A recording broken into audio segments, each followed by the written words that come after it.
So the main event is a 4-way elimination match between Triple H, Mick Foley, Big Show, and The Rock. Each of them have a McMahon in their corner. It lasts for 38 minutes exactly, and Triple H wins after last defeating The Rock. That's as a consequence of Vince McMahon turning on him, Vince McMahon being in The Rock's corner prior to this match. It almost felt like a match of two halves, and it's easy in hindsight, especially now, how far removed we are from the show to look back and say that was a bad idea. But I didn't really sort of notice it until I was looking at my notes. I was just going over my notes before we started recording and noticed how sort of startling it was. The McMahon in every corner idea. Now, okay, there were times where the crowd did cheer for some interaction between the McMahons, so okay, and they were popular characters, so I get that, but it really struck me thinking that this is a match for the WWE Championship, which is, as JR says on commentary, richest and biggest prize in the game, so it's meant to be the most important thing and the centerpiece of the show, and it's in the main event, so definitely is meant to be the centerpiece of the show and the company as a whole. Now, like I said, when I was going back over my notes, I was like, I remember writing at one point, I had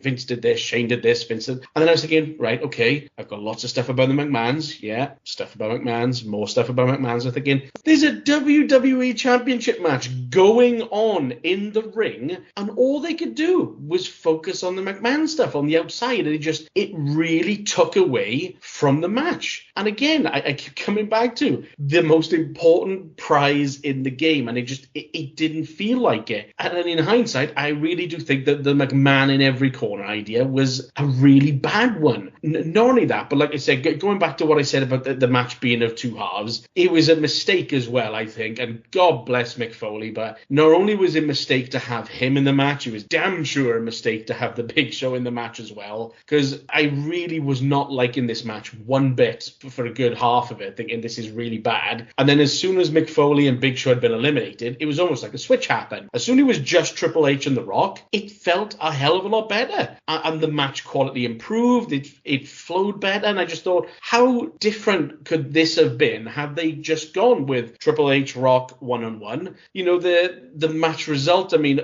that was just a bad idea. The fact that they clearly went with they kind of wanted to send people home happy, which is why they had Rock lay everybody out afterwards, rock bottoms all around people's elbows so the Rock can stand tall and look great. Why didn't they just give him the title if that's what they were going to do? If they really wanted to send people home happy, that was the way to go. For Triple H to retain, that was such a bad idea. Even today, I can't fathom why they did it. It was just a stupid idea. And yeah, we've talked about this, on the pod before, Ben. It's so important, especially with these WrestleMania shows, to make sure that people go home happy and feel good about it and feel that you've seen something important and special. And it was such a dampener, the end of this show. Just like, okay, knock it off, forget about it, and yeah, bad times. Of course, this is the first ever heel who wins in the main event of WrestleMania. I mean, technically, you'd argue Yokozuna won in the main event of WrestleMania 9, but then Hogan obviously beat him straight after. But yes, this is the first time the heel comes out as the winner, and I want to go back to 35 years of WrestleMania very quickly, because they actually, going back to my point right from the beginning, which is that this book tries to mesh real life with what's going on screen, and they actually say the words,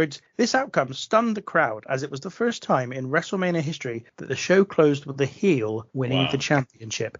I hate the fact that they use those words in this book. It's just that's not what this book's about. This book's supposed to be a little memento of, your memories, and it's got things like that. It just does my head in. Yeah, that was very unique, Triple H winning. Stephen, how do you feel about that? Because I could see, as Matt was talking, your face was screwing up and it was shaking your head and all kinds of stuff. I thought I'd got over it, but obviously I haven't. Going back in time, I really was convinced Mick Foley was going to win this match and retire as WWF champion, which just showed I knew even less than I do now. This didn't feel like a WrestleMania main event at all to me when it started. And while I disagree with you slightly, Matt, I thought the bits with Triple H, Rock and Foley were the highlights of this match. But there were some real bad psychological problems with it, because there's a bit where Foley stopped the Rock hitting the people's elbow on Triple H. This was an elimination match, so that doesn't make any sense. So you let that happen, and then presumably Triple H is out of it, and it's Rock and Foley to win. So yeah, I've had some some major problems with some of the stuff in that. Foley missing the jump onto the table on the Rock just came off as like really diabolically sad.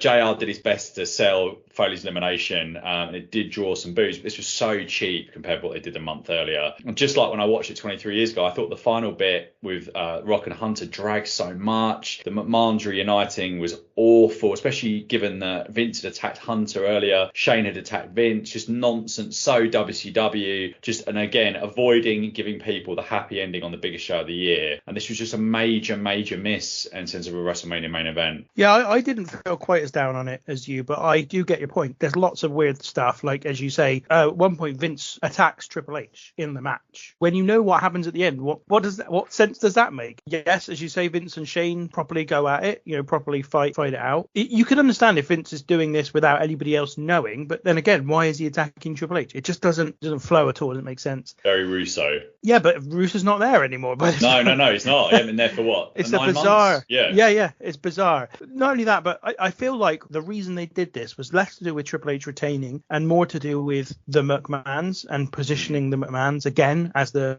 main heels. I think what they did through the story for the rest of this year, thankfully, didn't go too far in that direction and steered away from that. But it did go back to, once again, Vince McMahon being the main heel and the bad guy authority figure. And I think it's then set the tone for WWE television for the next 15 years, effectively, which is the McMahons or other authority figure in charge, the main heel against the main babyface, trying to screw them out of titles, trying to screw them out of opportunities. And I know that it happened 2 years before with Austin and McMahon. But if that had stopped and they never carried on with anything else after that, it would have been just a great story. But this is where they just reinforced it as being the only thing that they could do creatively to just make the product run. I think also the McMahon in every corner was a way of making up for those absences. So Austin and The Undertaker not being around, they probably felt like Triple H versus The Rock had been done. So they'd had a feud in 98. They'd had a feud in middle of 99 as well. They did a couple of pay-per-view matches through that time. They probably just felt like that wasn't a fresh enough matchup to headline WrestleMania. They also probably felt like if they just chucked everything at this match, it would sell this pay-per-view, which is why I think the Big Show and Mick Foley are in it and why the McMahons are in every corner. We spoke at length, so the No Way Out 2000 pay-per-view where Mick Foley is retired by Triple H,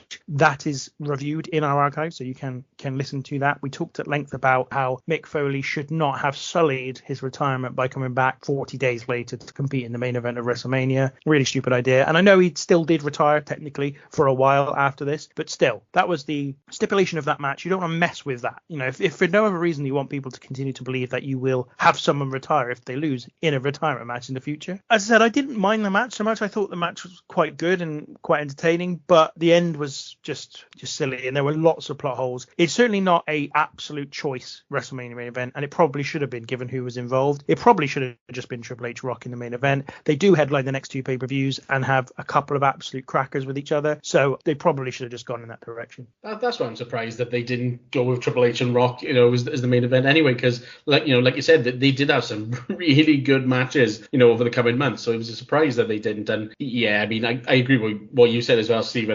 Mick Foley it was really sad to see. And I knew the second that he went up to that top rope, I was thinking, there is absolutely no way in hell, given the state that he's in. I was like, he's not going to hit that elbow. I was so sad to see that. I just thought, oh, man. And, you could tell that there were some people you could tell how over he was still, because there were people in the crowd. There were quite a lot of signs for him in the crowd. And, he did get quite a good reaction to when he got eliminated. And, yeah, I agree, Ben. It did completely. He shouldn't have come out of retirement. He shouldn't have done it. It's again hindsight, but what a bad move that was. Or he shouldn't have been retired in the main event of the pay-per-view and No Way Out. It's just waited till after WrestleMania. Or he could have gone into this match and said, win, lose or draw, this is my last match.